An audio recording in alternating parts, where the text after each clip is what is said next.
We're good to go.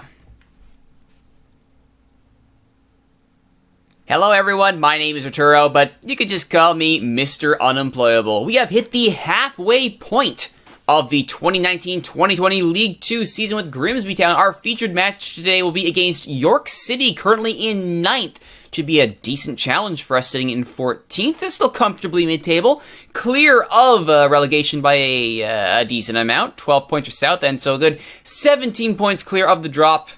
Even more if you considered Bolton, who have finally won a game against Torquay United. They have finally won a game. They are almost at 0 points. It's that 10-point drop from entering administration.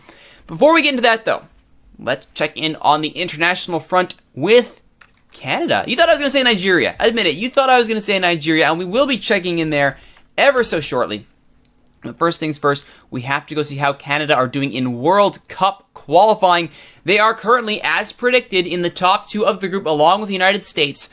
They are against Suriname and Cuba, so I would hope Canada would be in top 2 with a 3-0 win over Suriname and a 3-0 loss to the States. That's, again, about what you would expect. Matches against Cuba, Suriname again, States, and Cuba. So, still on course to qualify for the 2022 World Cup. They, of course, top 2 teams here move on to the Hex. The hexagonal. Oh boy, anything can happen there. If it were to end right now, Mexico, Honduras, El Salvador, and Jamaica would be joining them, which means that would be a brutal, brutal Hex. There would be no easy matches at that point. I mean, really, out of this top group, this Group 1 is that's a deadly, deadly group. Any of those 4 teams could conceivably go to the World Cup if they make it to the Hex. That's how nasty it's going to be getting out of CONCACAF for this World Cup. I have faith in my Maple Leaves, though. I have faith in Les Rouges. But we will just have to wait and see. All right, back to Nigeria. Back to the team I'm actually coaching.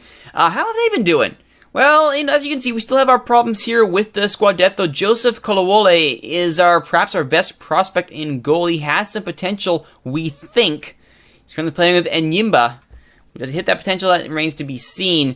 Austin Ejide is still our best by pure numbers goalkeeper, though he is only a 2-star. He's 35. He's not getting any younger playing in Israel. So I have to hope that this youngster Kolawole gets perhaps a transfer to a bigger club and really hits some of his potential, because that would be fantastic. On to the matches with Nigeria here. As we've been working our way through friendlies, we finally had our first losses here. Losses against Senegal and Egypt. Egypt absolutely took us to task. Just brutally, a 4-1 loss, which really shook the confidence of the team. We turned it around, though, with a 2-1 win against Mali. Our second time playing them in a calendar year. That match against Mali, of course, before my time taking over the squad. Which sets us up for 2020 and World Cup qualification in the second round. We have Mali in our group, so we know how to play against them.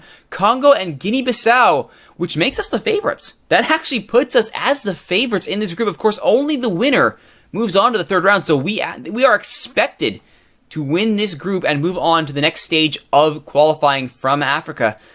So, no pressure. But again, we should win this group. There is no reason that over the next 6 matches, we should not absolutely destroy this group. Yeah, 1, 2, 3, 4, 5, 6 matches.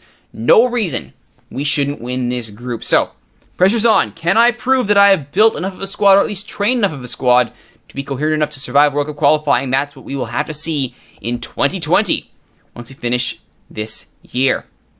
All right, back to Grimsby. Let's catch up and see how we're doing here. What does the board think of me? Well, they're pretty darn happy. My job status is considered untouchable. Look at that. Fantastic job security. Doing amazingly. They're delighted with my performance in League 2. They are delighted with the youngsters I brought on. They are delighted that we reached the second round. I actually managed to unlock the beating expectations achievement for my combined League 2 and FA Cup performance. Totally expected that we got bounced from the first round of the JPT. No shockers there. Ditto with the League Cup, the Capital One Cup. Nobody really cared about that. Squad, pretty harmonious. Salaries, I'm right on the line here for salaries. Actually sent out another youngster, John Byrne, out to go play on loan to get some form and fitness. Dan Lobb, though, has really regressed. Rather disturbingly has regressed. By resting from first, he can reflect on his poor play. True, I have tried to talk to Dan Lobb. So it might be time just to rest him, I agree. Because he did not take criticism kindly. He said he was doing fine. I disagree. He has been really, really slacking off. So dropping him from the squad may be for the best. Perhaps not against York, considering they're a bigger squad, but I don't know about Coulson. Coulson's not necessarily a better option at all. But we shall see. We shall see how we do. Quick touch-up on the tactics here. The 4-4-2 has served us fairly well. No real problems with that. But I do want to point out that I have tweaked it slightly. I have instead of deep lying and poacher, we've pulled the strikers back. We're now running target man and advanced forward to try and put less of an onus on beating the offside trap and more of that hold up and final third play.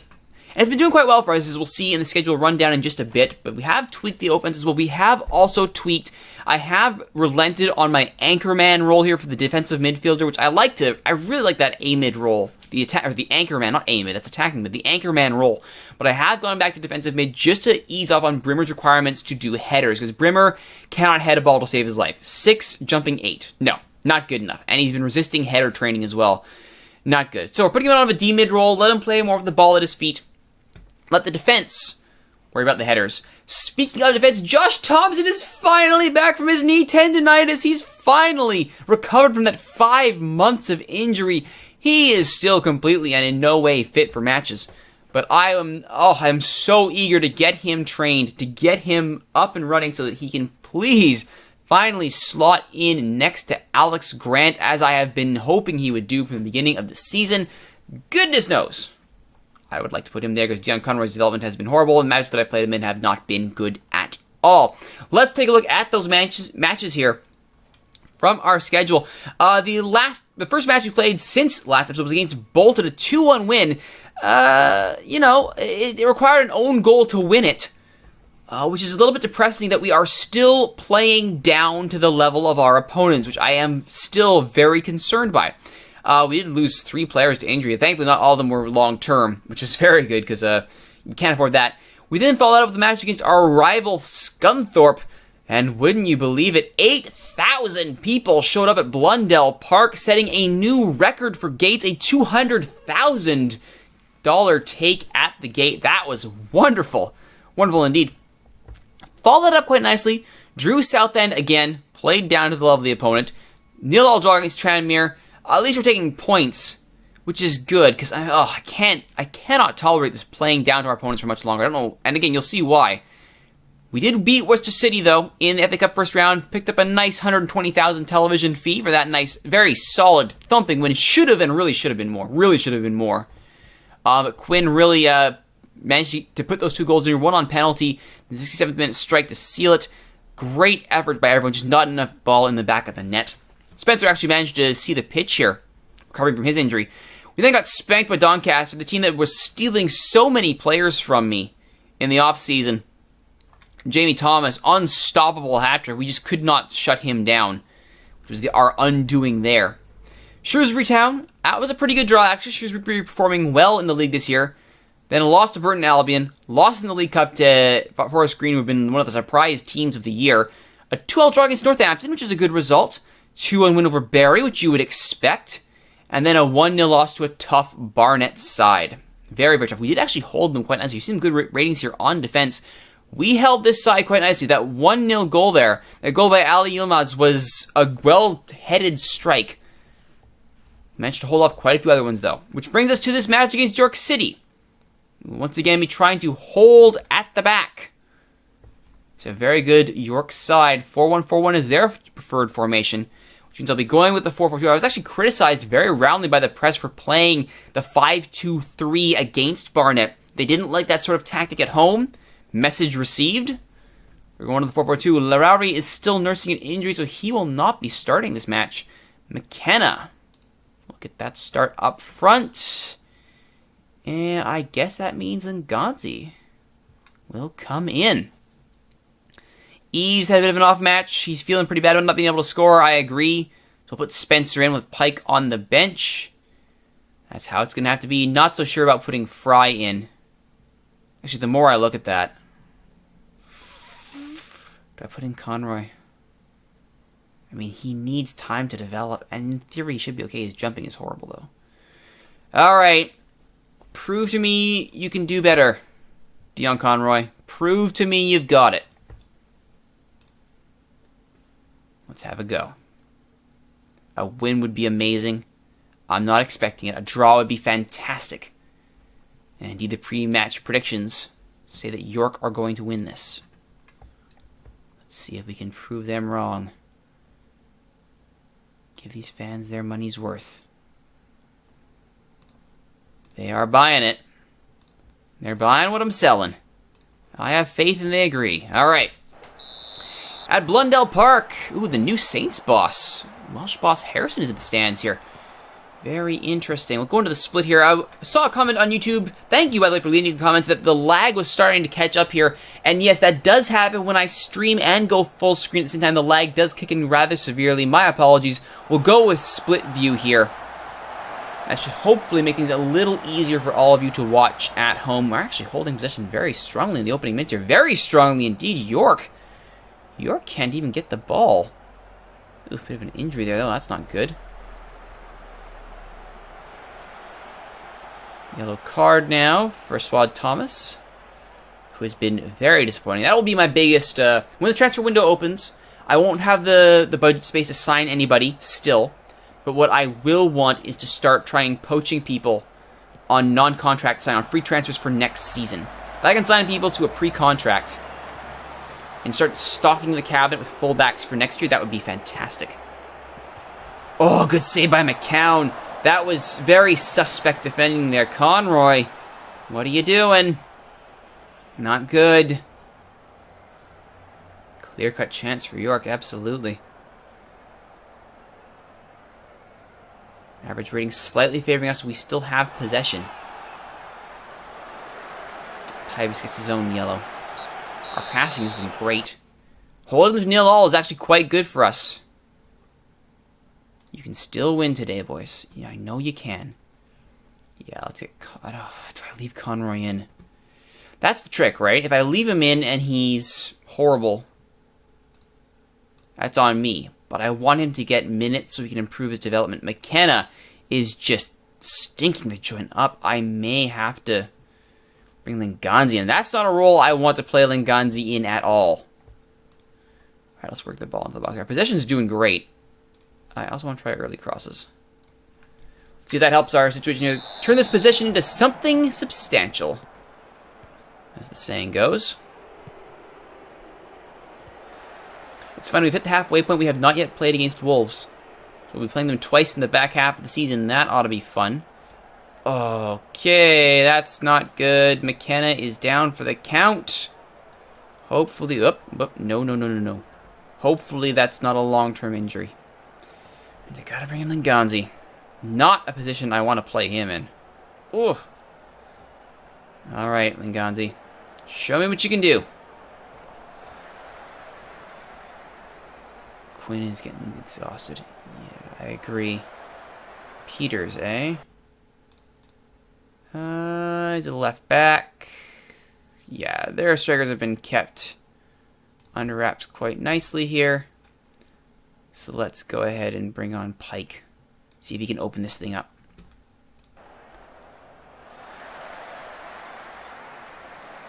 I'm trying not to rush or overuse Pike as he's coming back from his injury. Of all the people that I want to keep healthy, Mikhail Pike has proven that he needs to be someone who is constantly in good health. Chance here for York City now after that foul. Shortly taken free kick. Speed with the crossing for Berget. Oh, he beats McCown with the header. Nice header to be sure. Really, McCown should have had that. Really should have had that. So if we look at Speed's cross here. Berget, yeah. McCown, you jumped late, and Conroy was the person who didn't get there. Well, I think we know what that means. You screwed up, Conroy. It's too late now to do anything about it. I think, honestly, I'm going to bring on Whittle. Get that card-carrying Thomas off the field. Yeah, how are we doing here? Yeah, this is, again, all right. Routledge, though, he's pulling all the strings. He needs to be shut down. Routledge. shut down. Good. And I think we need to go full-on attack here. And let's see if that makes a difference.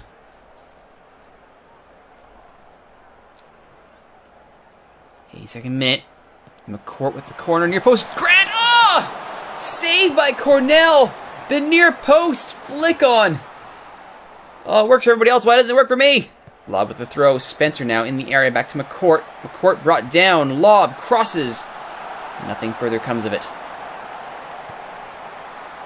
Speed now on the counter. This is York looking for a counter here. McDonald.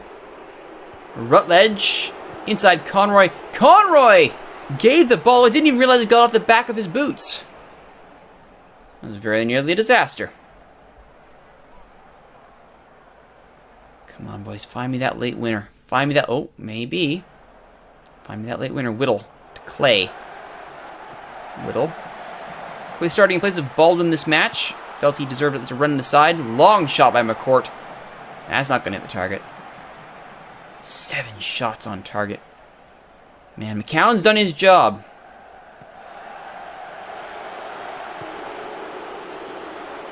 Gonzi trying to make things happen up front here. Nothing doing. Whittle does well to intercept that. Goes long. Looking for Pike. Pike's got it. Shot blocked. Clay. From distance wide. You tell Pike really wanted that one on target. Cornell. Grant to Linganzi. McCourt. McCourt opts for the back pass. I don't know about this. McCown to Lob. To McCourt. Skips one challenge. Inside to Linganzi. Clay. Out wide to Whittle. He'll get there. Gets past his man. The cross. Can't get to his man. Off the line. He had a shot himself there. Whittle trying to make it all happen. Lob. Brought down. Free kick. McCourt. What does he do here? Goes wide to Whittle. Shot deflected. It's out for a corner. But it doesn't matter. There's the final whistle. 1-0 it ends. An unfortunate loss, but again, against a tough team like York, that we held our own was pretty good. In fact, I'd say we were very unlucky. We were definitely unlucky to only go out of that 1-0. We had our chances. We kept them at bay, and McCown did everything possible to keep us in that. Unfortunate, we do fall to 15th, allowing Northampton to pass us, but we are still in mid-table. We're still far and away ahead of Southend and Fleetwood. We're not going down anytime soon, and I hope that stays the same as we enter the second half of the season. Next time on Mr. Unemployable, the 3/4 mark of the 2019-2020 season. We'll see if I can pry anybody away. Maybe get some good fullbacks from other teams on pre-contracts. Hopefully. Because goodness knows we need them. My name is Rituro. Thank you for watching, everybody. If you like what you've seen, please consider liking, subscribing, favoriting, leave a comment on these videos being hosted at youtube.ca/steelswords. Of course, you can watch these episodes as they're recorded live on on twitch.tv/Rituro. And you can always reach out to me on Twitter at @ThatRituroGuy if you have a question, comment, or if you have an idea for what you'd want me to do next, Mr. Unemployable, if I get fired from Grimsby. I'm probably not going to this way, but if it happens, what area of the world would you like me to try and look at next? Let me know. As always, my name is Rituro. You can just call me Mr. Unemployable. Thank you for watching, everyone. We will see you next time.